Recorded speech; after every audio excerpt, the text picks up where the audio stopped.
தங்கிருச்சு அப்படின்னு தெரியும். ஏன்னா சனிக்கிழமைங்கிறது ஒரு ஜீவன ஜீவனக்காரகன். உழைத்தவர்கள் எல்லாம் கூலி வாங்கக்கூடிய ஒரு நாள். அதாவது உழைப்பவர்கள் எல்லாம் கூலி வாங்கக்கூடிய ஒரு தினம். உழைப்புக்கேற்ற ஊதியத்தை பெறக்கூடிய ஒரு நாள். அந்த நாள் தான் கரூர்ல வந்து சனிக்கிழமை அன்னைக்கு டெக்ஸ் தொழிலுக்கு போறவங்க நிறைய பேருங்க, ஏகப்பட்ட பேருங்க. அன்னைக்கு வந்து இந்த டெக்ஸ் தொழில் வேலைக்கு போறவங்களும் ஏகப்பட்ட பேர் இருந்தாங்க. அன்றைய அந்த நேரத்தில் இவர் மதியம் வந்திருந்தாருன்னா அந்த லேபர்ஸ் எல்லாம் அங்க வந்திருக்க வாய்ப்பே இல்லைங்க. அவ்வளவு கும்பல் வந்திருக்காது, கண்டிப்பா வந்திருக்காது.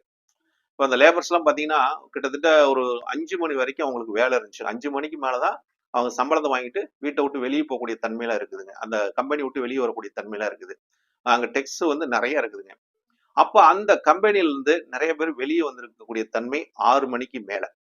அப்ப இவர் வந்தது அங்க 7 மணிக்கு மேலதான் வந்தாரு. அப்ப அந்த நேரத்துல எல்லாம் சம்பளம் வாங்கிட்டு வந்தவங்க எல்லாம் பஸ்ஸுக்கு நிக்கிறவங்க, பஸ் ஸ்டாண்ட்ல நிக்கிறவங்க எல்லாம் இவரை பார்த்துட்டு போயிடலாம் அப்படின்னு நல்ல கூட்டமா இருந்து இவரெல்லாம் வந்து ஒரே இடத்துக்கு வந்து நெருக்கி அந்த விபத்தையும் ஏற்படுத்திட்டார் அப்படிங்கிற தன்மை. இதற்கு காரணம் மக்களோட ஒரு ஆர்வம் தான். மக்களோட ஆர்வம் நடிகர் விஜயை பார்க்கணும் அப்படிங்கிற ஒரு ஆர்வத்தில் போனவங்க தான். அந்த நேரத்தில் அந்த ஆர்வத்தில் அது சனிக்கிழமை வேற லேபர்ஸ்க்கு உண்டான நாள். அந்த நாள்ல வந்து அந்த நேரத்தில் இவர் போனது மிகப்பெரிய ஒரு தவறு. ஏன்னா இவருக்கு கொடுத்த டைமை 12 மணி விட்டு ஒரு 3 மணிக்கு கொடுத்துருக்காங்க. அந்த மணிக்கு போயிருந்தானா இவ்வளவு உயிர் சேதம் வந்திருக்காதுங்க. அப்ப முழுக்க முழுக்க தவறுகள் என்று பார்க்கும்போது இவரிடத்தில் நிறைய இருந்திருக்குது. அதெல்லாம் இவரே ஒழுங்கு பண்ணியிருக்கலாம். அந்த அந்த இடத்துலயும் அசம்பாவிதம் எதுவும் ஏற்படுத்தாம இந்த சிக்கல் யாரும் மாட்டாத அளவுக்கு தப்பிக்க வச்சிருக்கலாம். இவர் நினைச்சிருந்தானா அந்த இடத்துல இருந்து இவர் களத்துல இருந்து செயல்பட்டிருக்கணும். இதே நம்ம குடும்ப ஒருத்தர் ஒரு பக்கம் கூட்டிட்டு போறோம். கூட்டிட்டு போய் இப்படி யாராவது சிக்கல் இருந்தா நம்ம விட்டுட்டு ஒடியாந்துருவோமா? அந்த இடத்த விட்டு நம்ம எஸ்கேப் ஆயிருவோமா? நம்மளோட அக்காவா இருக்கட்டும், நம்மளோட தங்கையா இருக்கட்டும், நம்மளோட அப்பா அம்மாவா இருக்கட்டும், யாரா இருக்கட்டும், மனைவியா இருக்கட்டும், நம்ம குழந்தைங்க இருக்கட்டும், நம்ம எப்படி விட்டுட்டு வர மனசு வரும்?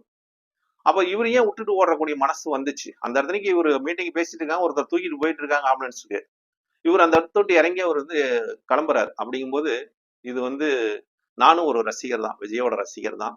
அவரை எனக்கு ரொம்ப பிடிக்கும். அவரோட ஜாதகத்தை நான் பதிவு பண்ணியிருக்கிறேன். அவரு மக்களுக்கிட்ட வரணும், சேவை செய்யணும், நல்ல ஒரு இதுல வரணும், ஸ்பீட்ல வரணும் அப்படின்னு தான் நினைச்சேன். ஆனா அந்த நேரம் இவர் நடந்த ஒரு சூழ்நிலையெல்லாம் பார்க்கும்போது இவர் ஒரு தலைவரா அங்க இருந்திருக்கிறாரு. இவர் சொன்னா எல்லாம் கேட்பாங்க. மாணவரும் சரி, தாய்மார்களும் சரி, அனைவருமே மாணவர்களை ஒரு சொன்னா அந்த சொல்லுக்கு கட்டுப்படுவாங்க.